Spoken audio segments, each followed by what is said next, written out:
चुनावी चंदे के बारे में जैसे ही खबरें सामने आने लगी, एक बड़ी खबर उसके साथ ये आई कि 5 जो सबसे बड़े डोनर्स हैं उनमें से जो टॉप 3 हैं वो हैं जिनके ऊपर ईडी की इन्वेस्टिगेशन, इंटेरोगेशन, ये सब चीज़ें चल रही थी।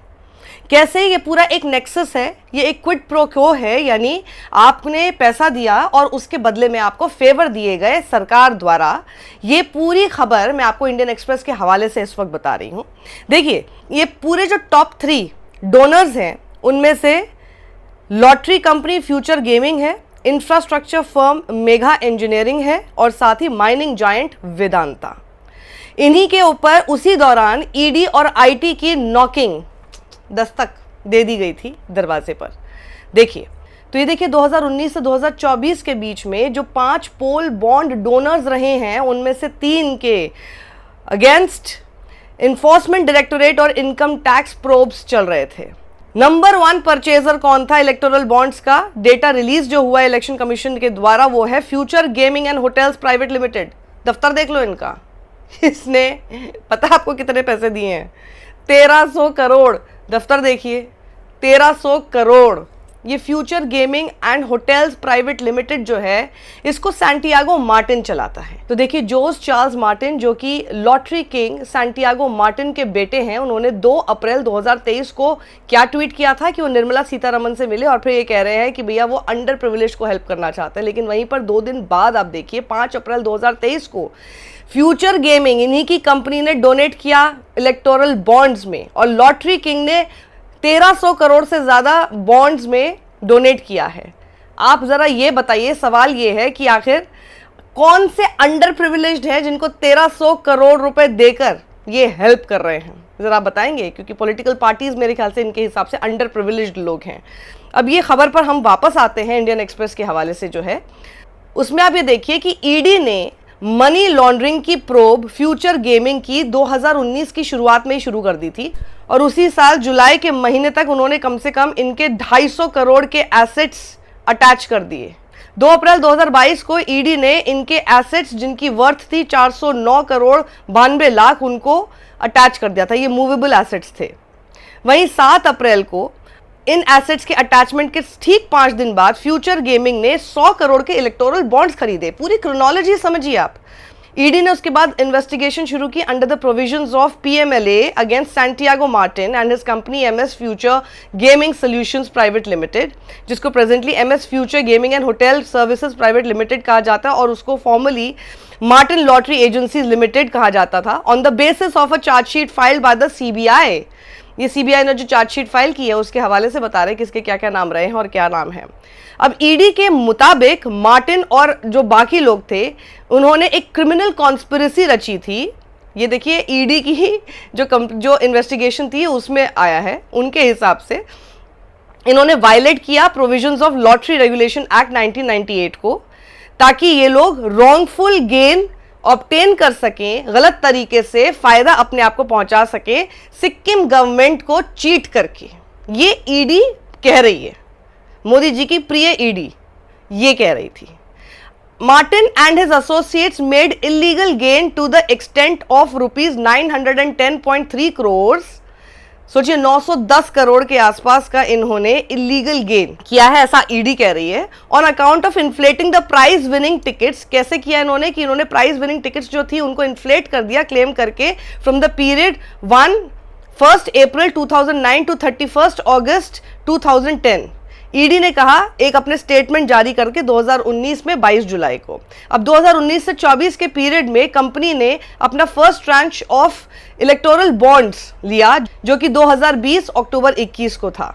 सेकेंड लार्जेस्ट डोनर जो पॉलिटिकल पार्टीज का था वो है Hyderabad based mega engineering and infrastructure limited MEIL, जिसने बॉन्ड्स वर्थ 1000 करोड़ खरीदे हैं 2019 से 2024 के बीच में। इसको कृष्णा रेड्डी चलाते हैं। Mega Engineering marquee projects of Telangana government में इन्वॉल्व रही है, जैसे कि Kaleshwaram dam project. It is also building the Zojila tunnel and the Polavaram dam. इस खबर के बारे में मैं आपको पहले भी बता चुकी हूँ अपने पिछले वीडियो में। आप देखिए कि 2019 में अक्टूबर के महीने में इनकम टैक्स डिपार्टमेंट ने इस कंपनी के ऑफिसेस को रेड किया। उसके बाद एक प्रोब ईडी ने स्टार्ट की 12 अप्रैल को उसी साल MEIL ने बॉन्ड खरीद लिया। भाई कितना बड़ा कोइंसिडेंस है ना, जब उनके खिलाफ इन्वेस्टिगेशन स्टार्ट हुई और उसी साल 12 अप्रैल को इन्होंने 50 करोड़ के बॉन्ड खरीद लिए। पिछले साल ही सरकार ने रिजेक्ट किया था $1 बिलियन की investment proposal of Chinese electric car maker BYD और उसकी Hyderabad based partner MEIL to set up an electric vehicle manufacturing plant. Anil Agarwal का वेदांता ग्रुप जो है वो 5वां लार्जेस्ट डोनर है, जिसने 336 करोड़ के बॉन्ड खरीदे हैं, with the first tranche being purchase in April 2019। ये 2019 से ही खेल शुरू हो चुका था। अरुण जेटली जो एक कानून लाने के लिए एकदम बेताब थे, अरुण जेटली को सिर्फ मीडिया मैनेज, जर्नलिज्म को मैनेज करने के लिए ही नहीं, बल्कि मुझे लगता है कि अब से करप्शन को भी शुरुआत देने के लिए मोदी सरकार में, और करप्शन इतना बड़ा, इतिहास का इतना बड़ा स्कैम, इतना बड़ा करप्शन को खड़ा करने के लिए भी जाना जाएगा इतिहास में। आप देखिए 2018 के बीच में ही ईडी ने यह दावा किया दैट उसके पास एविडेंस था रिलेटेड टू वेदांता ग्रुप के alleged involvement in the bribe for visa case. इनके पास यह केस था जिसमें कि certain Chinese nationals were given visas by alleged bending of rules. उसमें उन्होंने पहले कहा कि चाइनीज नेशनल्स थे कुछ जिनको कि वीजा दिया गया कई सारे रूल्स का उल्लंघन करके, और उन्होंने इसके एवज में घूस ली है। ये केस बनाया था ईडी ने 2018 के बीच में। Reference sent by ED to CBI translated into a case. उसके बाद जब ईडी ने ये सीबीआई को केस दिया तो उसके बाद करप्शन का केस बन गया 2022 में, जिसके बाद ईडी ने मनी लॉन्ड्रिंग की प्रोब जांच भी इनके खिलाफ शुरू कर दी। 16 अप्रैल को 2019 को Vedanta limited purchase bonds worth over ₹39 crore. अगले 4 साल तक, सिर्फ 2020 के पैंडेमिक कोरोना ईयर को छोड़ दिया जाए तो नवंबर 2023 तक इन्होंने बॉन्ड्स खरीदे 337 करोड़ के, जिसमें कि आप अगर क्यूमुलेटिव वैल्यू निकालेंगे इन बॉन्ड्स की तो वेदांता ग्रुप ने 376 करोड़ के बॉन्ड्स खरीदे हैं। 15 डोनर्स, टॉप 15 डोनर्स में से जिंदल स्टील और पावर भी है, with the company having donated ₹123 crore through the bonds in the period, while the company has faced probes by central agencies in the coal blocks allocation case. ED ने red किया इनके premises को, promoter नवीन जिंदल को, in connection with a fresh case of forex violation in April 2022। Company ने अपना first tranche of purchases between 2019 और 2024 on October 7, 2022 किया। और इसके अलावा ऋत्विक प्रोजेक्ट्स प्राइवेट लिमिटेड ने बॉन्ड्स को परचेज किया 45 करोड़ के आसपास इसी पीरियड के दौरान। ऋत्विक प्रोजेक्ट जो है उसको ओन करते हैं पॉलिटिशियन सीएम रमेश। अक्टूबर 2018 में इनकम टैक्स डिपार्टमेंट ने इनके प्रेमिसेस को रेड किया associated with the company and Ramesh who was then a TDP MP. IT department ने ये अलेज किया था, ये दावा किया था कि जो कंपनी है उसने 100 करोड़ का पैसा जो है वो मूव किया, साइफन ऑफ किया है। Months later Ramesh join the BJP. सबसे अच्छा तरीका तो यही है, फिर आप बीजेपी ज्वाइन कर लीजिए। और बिंदो pharma which is embroiled in the Delhi liquor case has also made donations of ₹49 crore in the period. ED ने अरेस्ट किया कंपनी के डायरेक्टर पी शरत रेड्डी को 2022 नवंबर में, और जो कंपनी है उसने डोनेशंस 2.5 करोड़ के 2021 में किए, जिसमें से ज्यादातर इलेक्टोरल बॉन्ड जो परचेज किए थे वो 2022 और 23 के बीच में।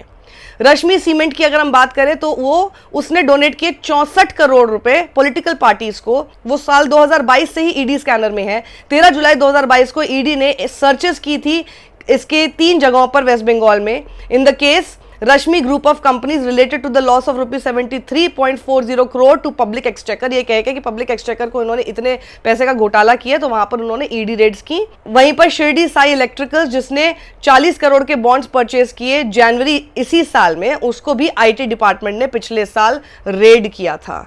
अब आप ये जरा समझने की कोशिश कीजिए, ये जो मैं आपको बता रही हूं ना एक एक करके, इसमें पूरा रिलेशन अगर आपको अभी तक समझ नहीं आ रहा, कीजिए अगर किसी ने पॉलिटिकल पार्टी को, सबसे पहले तो अपने दिमाग में ये सवाल पूछेगा, ये कंपनीज को मतलब ऐसा क्या है ये लोग राजनीतिक दल को इतना पैसा देने के लिए मरे जा रहे हैं।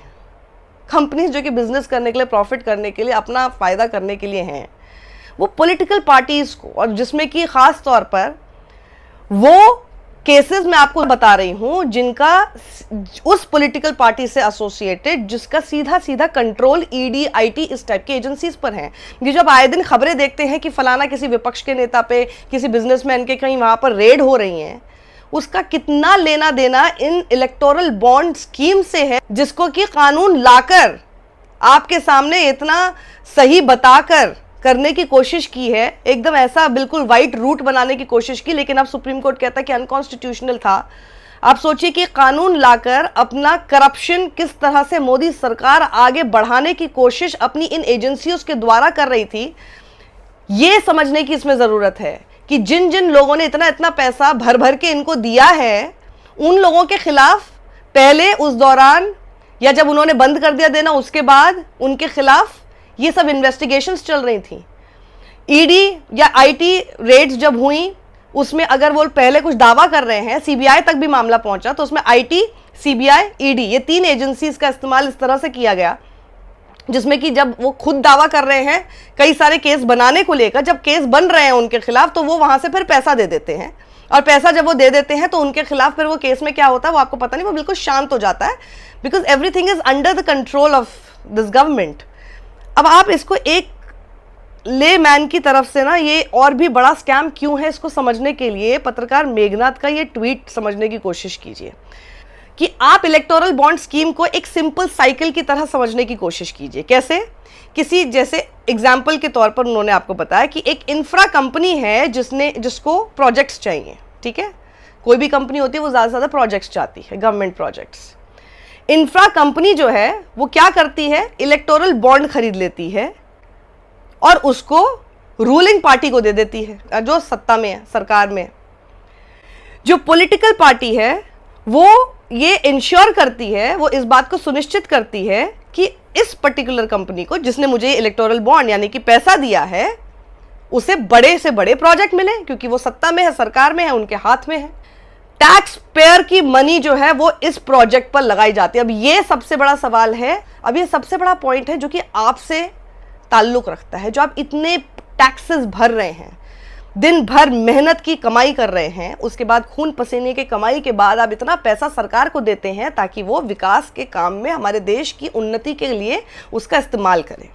लेकिन उस टैक्स पेयर मनी यानी आपके उस खून पसीने की कमाई का लेना देना इस इलेक्टोरल बॉन्ड स्कीम के फ्रॉड तरीके और करप्शन से कैसे हो सकता है, उसको जरा समझने की आप कोशिश कीजिए।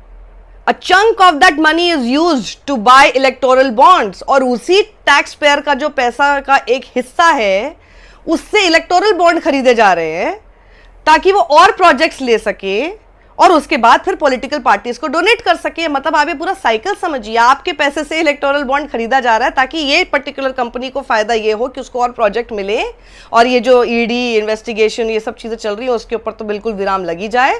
सरकार को पैसे से मतलब है, उसको मिल रहा है, तो बेसिकली आपका ये इस तरह का रूट हो रहा है, वो प्रोजेक्ट वहाँ पर देते हैं और आपके पैसे पे इलेक्टोरल बॉन्ड्स खरीद के उस पॉलिटिकल पार्टी का फायदा करने की कोशिश हो रही है। और आगे वो लिखते हैं, I do think a big chunk of this EB money is actual tax payer money. मुझे ऐसा लगता है, वो ये लिख रहे हैं कि मुझे ऐसा लगता है कि ये जो इलेक्टोरल बॉन्ड का जो बहुत बड़ा हिस्सा है ना पैसे का, वो टैक्स पेयर के पैसे का हिस्सा है, क्योंकि गवर्नमेंट कॉन्ट्रैक्ट्स दिए जा रहे हैं और इंसेंटिव्स उसके आधार पर दिए जा रहे हैं, जिसकी वजह से जो पॉलिटिकल पार्टीज हैं उन लोगों की जेब भर रही है।